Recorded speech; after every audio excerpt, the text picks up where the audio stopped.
So I've been watching a lot of those clips that they put out on YouTube, of this North Korean young woman called Yeonmi Park. I'm not sure how exactly that's pronounced, but that's how I pronounce it. Yeonmi Park. Yeah, she is, I must say, a really quite extraordinary young woman, very brave and everything. I really sympathize with her. However, there is one thing I have to react on what she said is that you know how she called this North Korean regime, the political system. She called it in one of those clips anyway. She called it socialism, and that could not be further from the truth. So I don't want, you know, it's obviously, I don't know. So don't, people don't think it's all just, kind of naive. I think that's all. She is there to, because somebody wants her there to talk like that. I mean, yeah, of course, things, how life is in North Korea and the whole system, the dictatorship is really brutal, it's terrible. However, she does kind of appear to also be a little too, all too smitten with the American capitalism as well, which I can understand to a degree because when somebody comes from such a poor country to a rich country like United States, they are really overwhelmed, of course, with the huge difference, in wealth. However, they don't really think about that country also may have poverty, even though it may not be so visible everywhere. But I mean, take a walk through the right neighborhood and you will see it. It will become very visible. But anyway, yeah, what you have, the system, the ideology that drives Kim Jong Un is not socialism, definitely. Because I don't think people understand what socialism is. Too many people, unfortunately, don't. So they mix it too much with what this is communism, North Korea, and extreme communism or Maoism, you might call it, because Mao Zedong was also a really extreme brutal dictator, and yeah, like his system was all about you know the cult, the worshipping of the leader, and yeah, nothing could be owned by people, same as in North Korea. It was all you know state property, national property. Everything was nationalized, and yeah, that's how it was. And however, one big difference between that kind of regime and true socialism, which the country where I was born, Yugoslavia, had. Here is the difference. In my country, where I was born, and it does not exist anymore, of course, unfortunately, since 91, um, officially anyway. Yeah, it's true that everything was also nationalized, and yeah, there was one could, however, own, a house. One could own land, like properties, but there were no private companies. But you could have, bought a house and let's say a beach house or vacation house at the coast Everybody who could afford it had it, pretty much. So yeah, that was the thing. That was the big difference. Also, there was no like such intense you know um, control.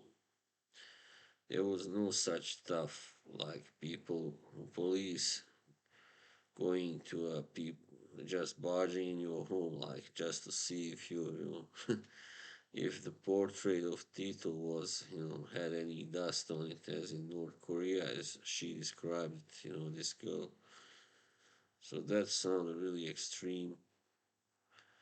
And I'm pretty sure that doesn't happen or didn't happen in all communist countries, either like Cuba, for instance. Yeah. So this is a big difference. The problem is, the thing is, the big difference is the same as in Soviet Union under Stalin.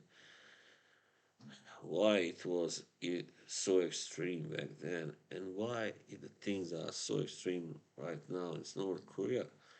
Because both were ruled by a madman. These people are not normal, right? So it's not the system; it's people. So I'm not saying that. Yeah, of course. I mean, every system has its faults, but let's not just blame it on the system.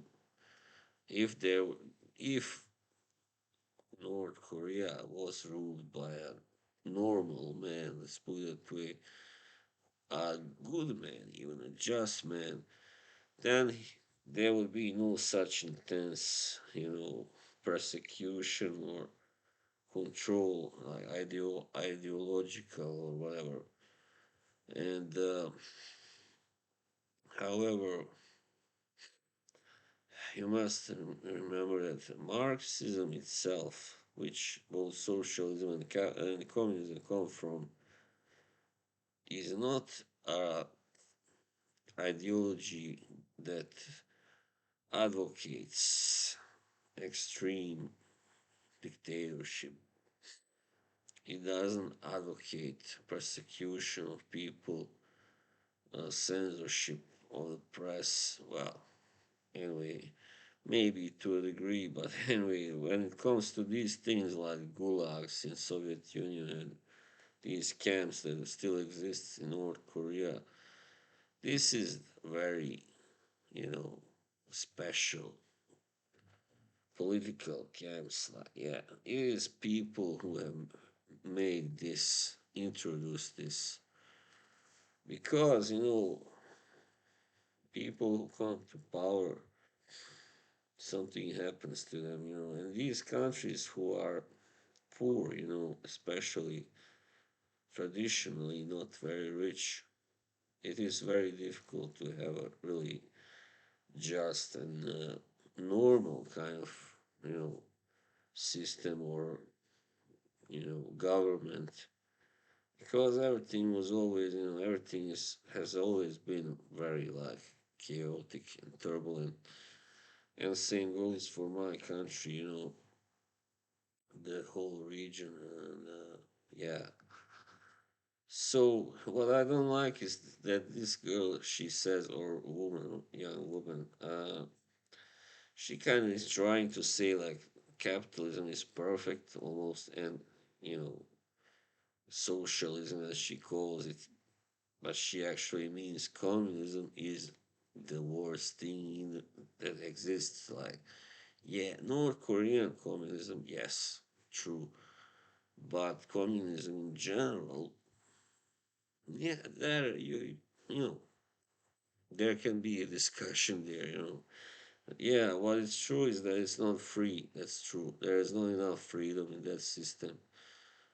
However, that is because it advocates so that people must all kind of, be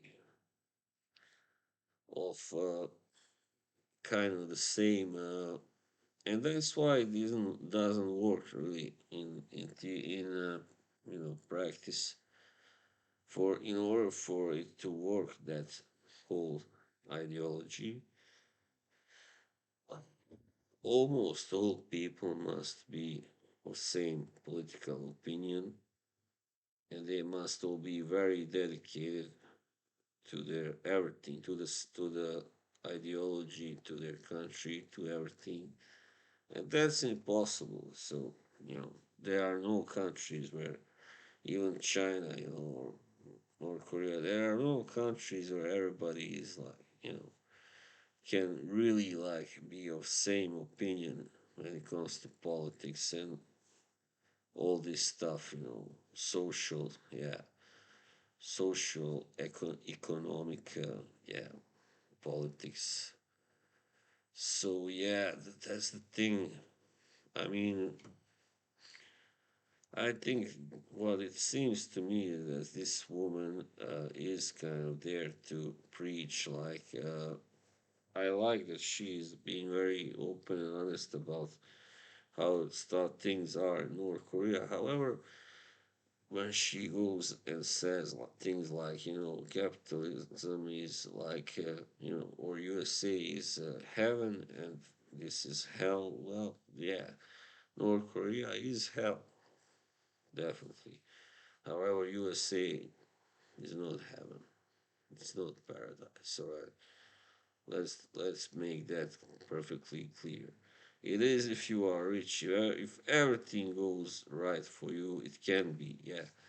But if you struggle, no, no, there's nobody who will there who really offer to help you. I believe. I mean, not when it comes to state, like yeah, to state organs or whatever you call it. I don't know. So anyway, yeah, that was all I had to say. One must be kind of careful when not to mix these two, socialism and communism, together too much, because, like for instance, in these countries in Scandinavia, they do use certain amount of socialist practices when it comes to helping the people who struggle, who need it the most. And that's, but in difference with the other socialist typical regimes, they have democracy. So yeah, that's the big difference, of course. So that's why I think the best political ideology or system is social democracy. All right. I don't think socialism is the best because there isn't enough freedom. All right. Definitely. So you gotta have freedom, and you cannot, have people tell people what to think either. So but what you can do is to introduce to them the benefits of this uh, system. Yes, all right, thanks, and see you soon. Bye.